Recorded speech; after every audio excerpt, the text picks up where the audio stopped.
Hello friend, welcome back to Diesel Mercedes YouTube channel. As you can see, Mercedes made it here in the new shop. Unfortunately not by her own, and I had to tow her here. And for you who follow this channel, you know there is a problem with the starter, and yes, that was the reason why I tow it.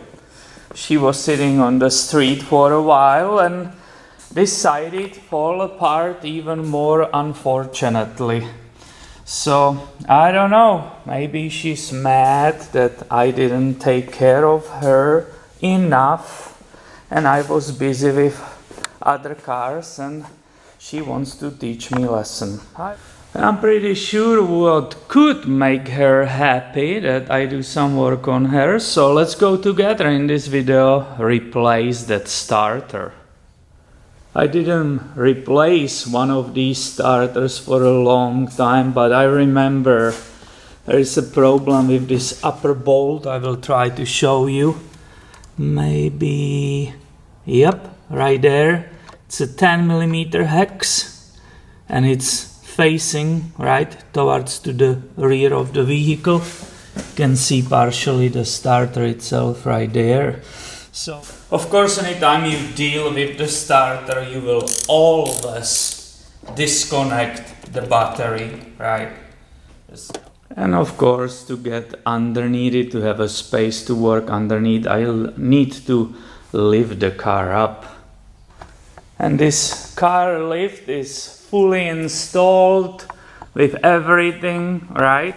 But I'm still waiting for the certified electrician to hook it up. So we will have to go the old-fashioned way in this case. And the front of Mercedes sits up in the air. My next step needs to be to disconnect the wires from the solenoid. Unfortunately, this exhaust pipe is in the way, so I will have to show you location of those two wires later. Now here you can see these wires removed. These two were below that 17mm nut. This was held with that miniature Phillips screw. Imagine. And since I keep spoiling you guys on this channel all the time, I actually decided to take off this exhaust pipe and the entire part and the shield, which is right here. It's a heat shield, right? So you can actually see where that starter sits and how to get to it. And after removing a whole bunch of stuff, you will finally get a view of the starter, its position, right? Here are the wires which were removed. Also, please note, there is a supporting bracket which is held to the starter with two bolts and to the engine block with the two bolts. That also will need to be removed. Now for the bolts, that's the upper one, right there. It's the upper bolt, and the other one will be removed from the bottom, is down there. And I have prepared myself for removal of that top bolt. I would like to show you that hex number 10 with the wobble, right, and the extension going underneath the car. I got really lucky. That bolt gave up easy. Maybe it was loosened recently, and you can see it coming out. Here you can see the view of the other bolt, the location and the ratchet, right? With that hex 10. This one was also relatively loose. Here is the detail of these two bolts which I removed and that hex number 10. And now I need to go and remove that bracket which you can see, which is still holding that starter in the place. So I will remove these two bolts which are on the block. And let's see if that finally lets me to wiggle it somehow out of the car.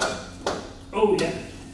And of course be aware, this unit, as you expected by its size, it's extremely heavy. So here we go, the starter finally made it out.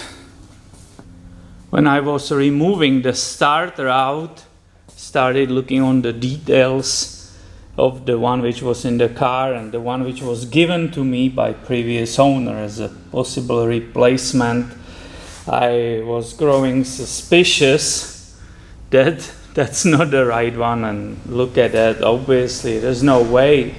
It's completely different. I have no clue where he got it or if it was some kind of joke that should fit there. These are completely different. Just the bolts will not fit here, that the holes are too small, and so on and so on. There's different mounts, right? You don't have here on the back these for the supporting bracket, so I can give it away, keep it, throw it away, because that's for nothing. And I will either have to rebuild this one or just buy really quickly replacement unit. And of course I didn't forget, I will show you the opening, right, which is there after we remove this starter, right?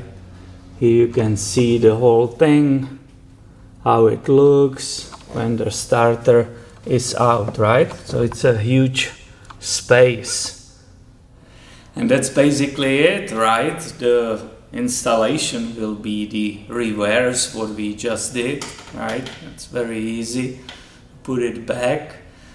I hope you enjoyed this video. It's helpful to give you idea how to go about the removal of the starter out of this W123 series. To my knowledge, this is the only one detailed video which is on entire YouTube specifically to this series. I did some extra effort to film it for you, right, to remove these parts which were in the way, but it's my pleasure. I like to do something extra. If you want to support this channel, I still have these stickers, right, the bumper stickers. They are still for sale on eBay. You can buy one of those, up to you. Other than that, thank you for watching and have a wonderful day. I will catch you in the next video.